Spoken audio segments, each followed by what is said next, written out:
Hoje o Metrópolis entrevista a secretária do Desenvolvimento Sustentável do TCU, Vanessa Lopes, que foi responsável aí por uma auditoria nas universidades federais do país, identificando ali uma série de gargalos nesse combate ao assédio sexual e ao assédio moral dentro dessas instituições. Tudo bem, doutora Vanessa? Tudo bem, Tássio? Boa tarde, muito obrigada pelo convite e a oportunidade de falar sobre um tema tão importante. Perfeito, doutora Vanessa. Eu gostaria que a senhora começasse explicando como é que vocês, por que vocês decidiram fazer essa auditoria e quais foram os principais pontos que vocês acharam ao fim desse levantamento. Perfeito. O tema de assédio já é um tema que o tribunal vem se debruçando há algum tempo. Nós temos um acórdão de 2022, que é o acórdão 456 de 2022, que institui um modelo de avaliação dos sistemas e práticas de prevenção e combate ao assédio. E, nesse sentido, a gente vem evoluindo, a gente fez trabalhos em outras instituições, como a Caixa Econômica Federal, por exemplo, mas no caso das universidades, muito do motivo da escolha de fazer esse trabalho também nas universidades, é porque a gente, por várias informações, viu que precisávamos ter um olhar mais atento em relação a isso. Por exemplo, um relatório da CGU de 2024 aponta que em 2022 e 2023, 57 das 69 universidades tinham tido denúncias de assédio. Isso é um número bem expressivo. E você vê também um aumento do número de denúncias e casos na justiça como um todo, né? Mas aqui, nesse trabalho do CGU, a gente está falando especificamente das universidades.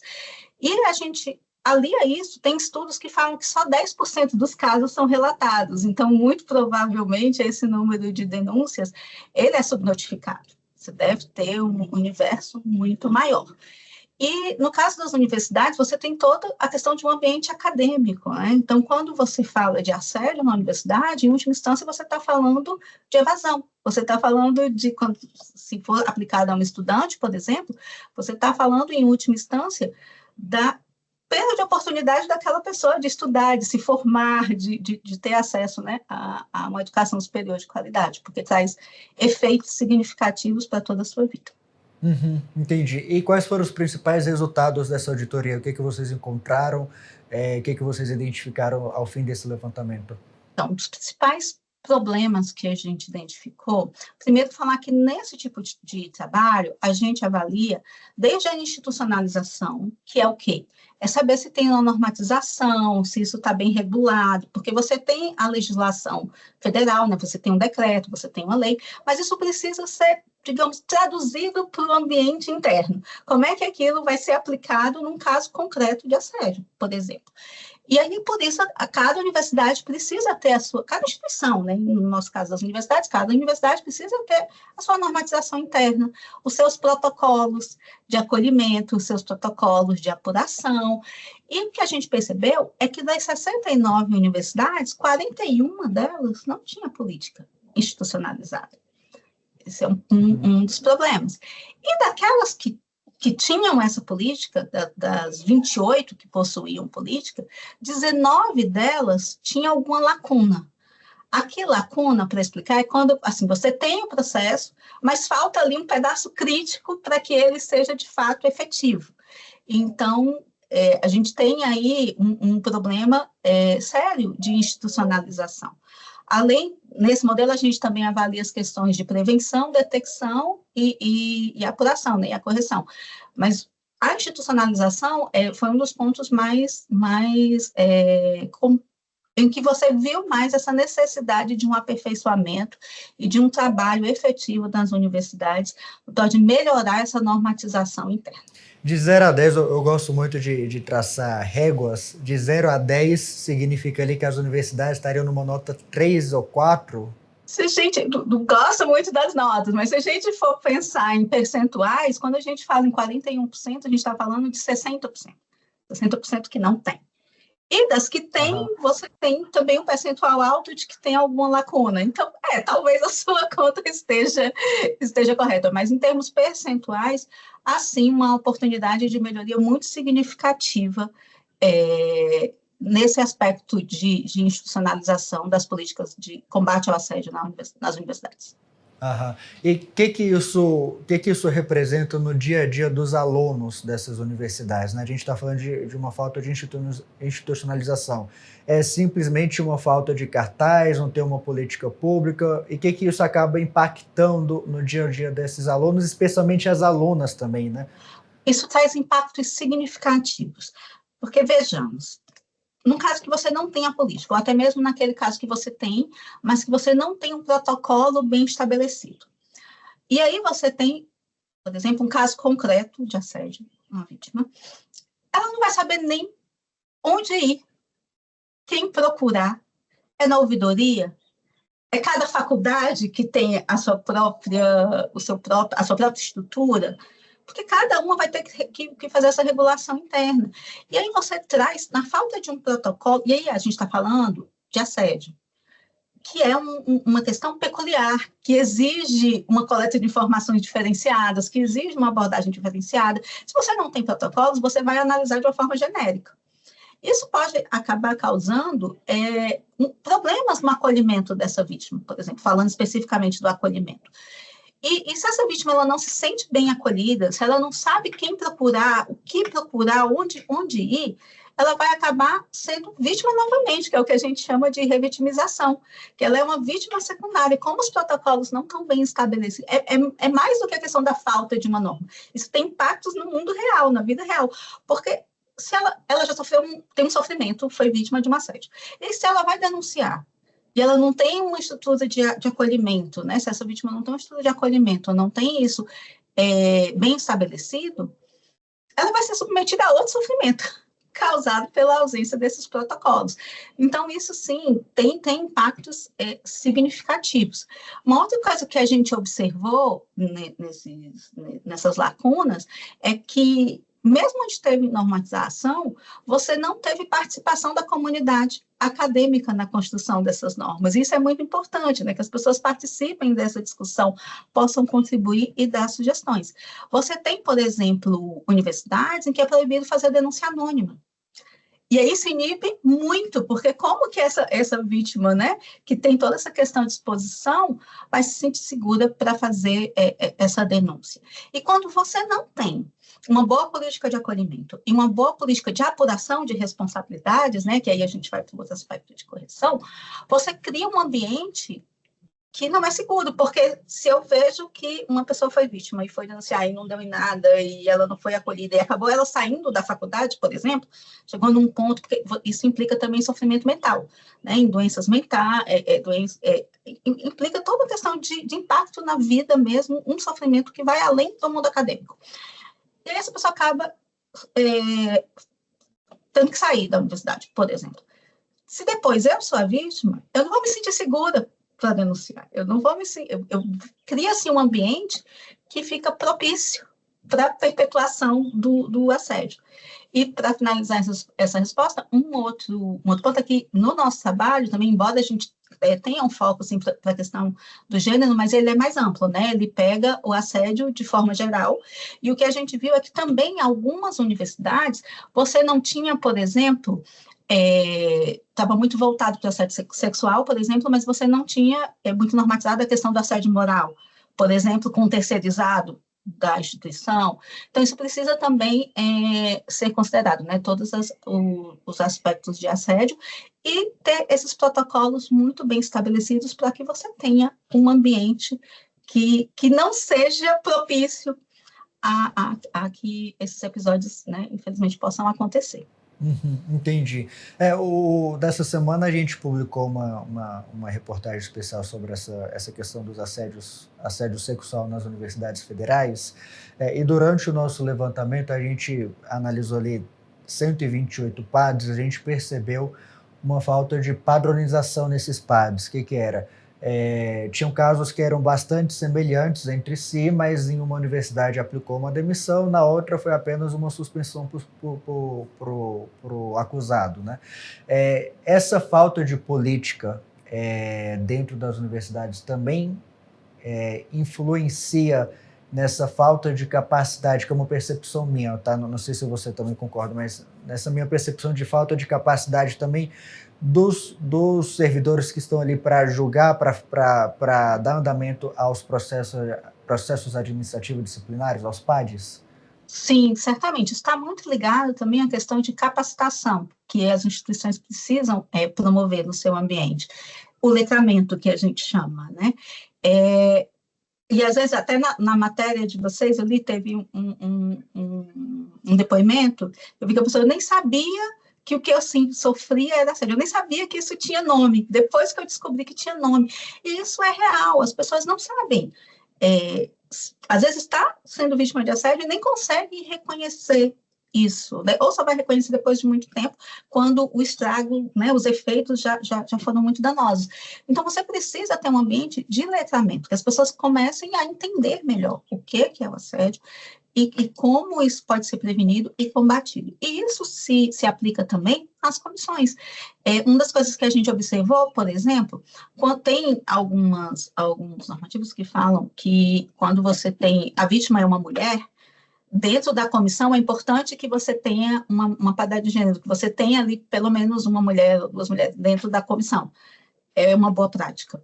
Só que isso nem sempre acontece, porque aí você muda a perspectiva, né? Então, é um exemplo, por exemplo, que um bom protocolo poderia estabelecer. Uma boa prática que poderia ser adotada num protocolo.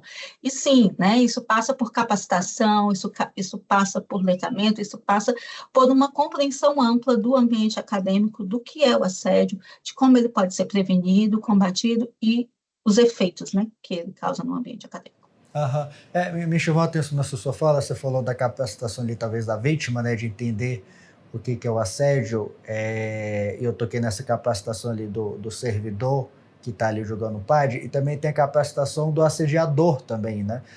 Por exemplo, a gente se deparou com casos em que os professores negaram até o final de que tinham cometido assédio, que limitaram a dizer que era apenas uma paquera, que era apenas uma... Teve um professor que cometeu ali, fazia desenhos obscenos durante uma aula, ele dizia que estava usando a liberdade de cátedra dele, ele firmava muito nisso. Então, acho que são várias frentes que acabam ali falhando em vários setores essa realidade das universidades, né? Por isso a importância do letramento, por isso a importância dessa discussão ampla, por isso a importância da normatização. Porque se você não tem uma normatização bem estabelecida, você abre margem para interpretações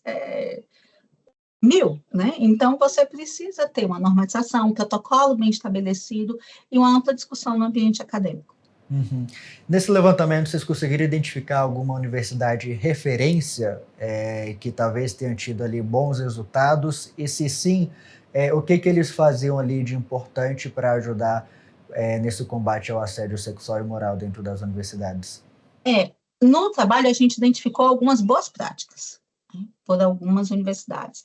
Posso citar algumas universidades, por exemplo, tinha um projeto de extensão de ouvidoria feminina, né, específico para questões femininas. Tinha cartilhas, tinha guias de orientação, que são importantes para o letramento que a gente acabou de falar, que é a UFOP.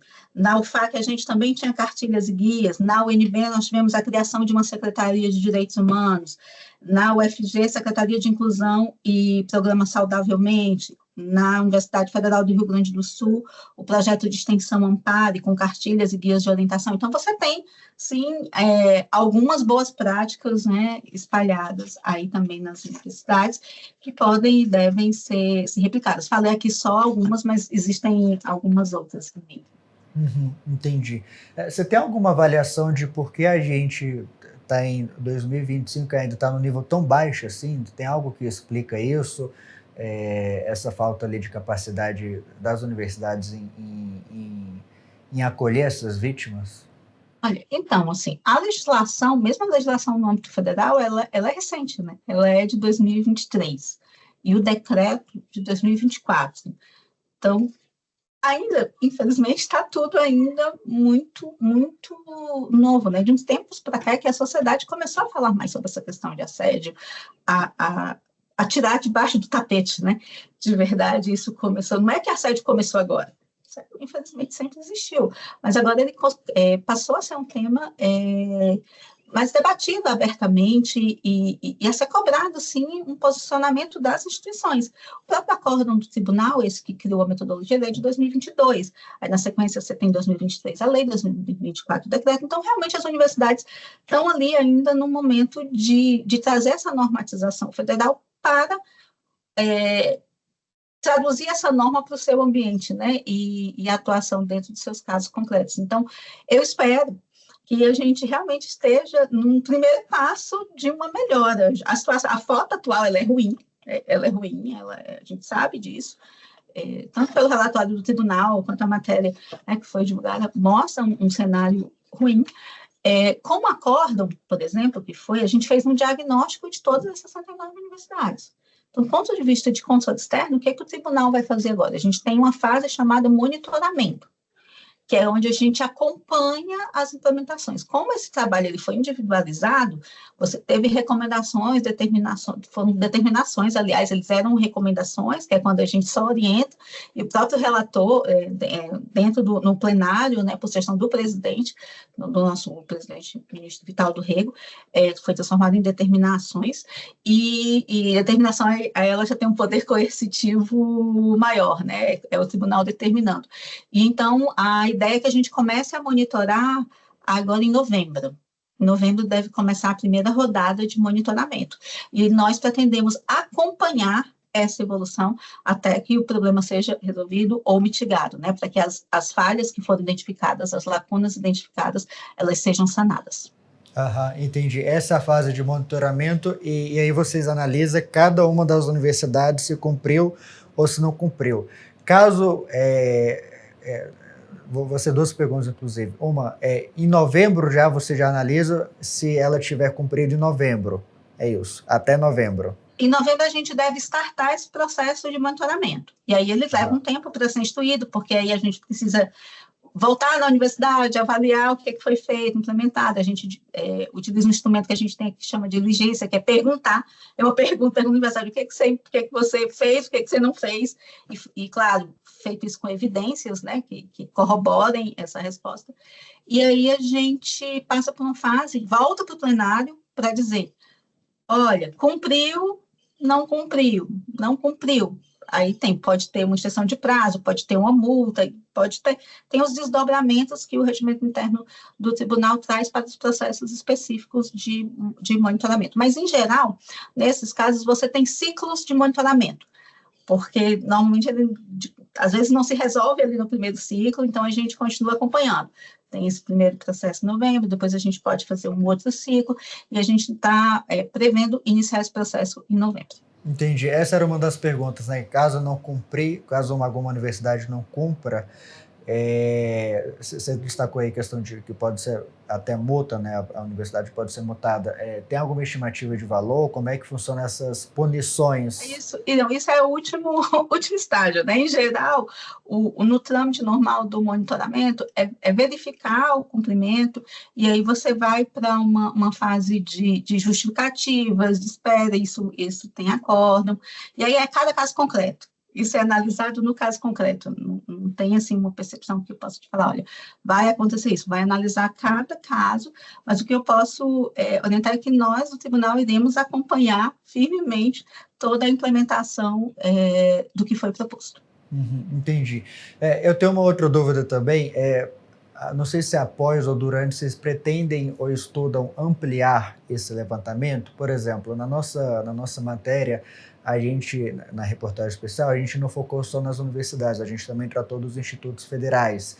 E a gente viu que, no caso dos institutos federais, tem ali um número parecido de quantidade de denúncias, de assédio, de casos de assédio de professores punidos, mas no caso dos institutos federais, eu tive a percepção que é um caso mais delicado ainda, porque envolve geralmente envolve menores de idade, né, que são ali alunos e alunas do ensino médio, que eles chamam de ensino técnico e tudo mais. Vocês pretendem ampliar esse levantamento, esse relatório para outros níveis? É uma possibilidade. Como eu falei, a gente fez o primeiro na Caixa Econômica, agora fez nas universidades, e sim, ele pode, como ele é um modelo de avaliação, ele pode ser utilizado para qualquer instituição.